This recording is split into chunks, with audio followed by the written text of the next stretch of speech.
1971 সালের 25 মার্চ দিবাগত রাত নিরস্ত্র বাঙালির উপর অতর্কিত হামলা চালায় পাকিস্তানি সেনাবাহিনী। রুখে দাঁড়ায় বাংলার দামাল সন্তানেরা। কোনো ধরনের সামরিক প্রশিক্ষণ ছাড়াই গড়ে তোলে প্রাথমিক প্রতিরোধ। শুরু হয় রক্তক্ষয়ী মুক্তিযুদ্ধ। রণাঙ্গনে ধীরে ধীরে বীরত্ব দেখাতে শুরু করে মুক্তিযোদ্ধারা। একে একে পরাস্ত হতে থাকে পাক হানাদার বাহিনী। এভাবে কেটে যায় 8 মাস। ডিসেম্বরে বাংলাদেশের নানা স্থান থেকে আসতে শুরু করে মুক্তির খবর। পহেলা ডিসেম্বরকে বেশি তাৎপর্যময় করে তুলেছে দেশি বিদেশি রাজনৈতিক প্রেক্ষাপট, আন্তর্জাতিক সংবাদ, পাকিস্তানি বর্বরতা ও সর্বত্র ছড়িয়ে থাকা প্রতিরোধ যুদ্ধের ঘটনা।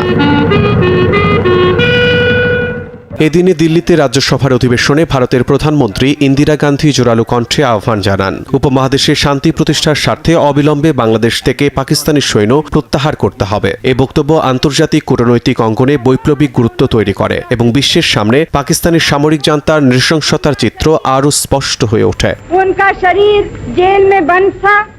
এদিন ভোরে ঢাকার ইস্কাটনে পাকিস্তান পিপলস পার্টির কার্যালয়ে বোমা বিস্ফোরণের ঘটনা ঘটে। এতে অফিসের 3টি কক্ষ ও গুরুত্বপূর্ণ কাগজপত্র ধ্বংসস্তূপে পরিণত হয়। জিঞ্জিরায় কমপক্ষে 87 জন যুবককে নৃশংসভাবে হত্যা করা হয়। এদিন গাজীপুরের কালীগঞ্জে ন্যাশনাল জুট মিলের কর্মকর্তা কর্মচারীদের উপর পাকিস্তানি হানাদার বাহিনী হামলা চালিয়ে 136 জন নিরীহ বাঙালিকে হত্যা করে। সিলেট ফ্রন্টের শমশেরনগর, টেংরাটিলা ও দুয়ারাবাজার মুক্ত হয়। পহেলা ডিসেম্বর 1971 বাংলাদেশের স্বাধীনতার ইতিহাসে এমন একটি দিন যখন আন্তর্জাতিক অঙ্গনে পাকিস্তানের বিরুদ্ধে সুর আরও তীব্র হয় আর দেশের ভেতর মুক্তিযোদ্ধাদের প্রতিরোধ সংগ্রাম নতুন গতি পায়। শিমুল হোসেন, সময় সংবাদ।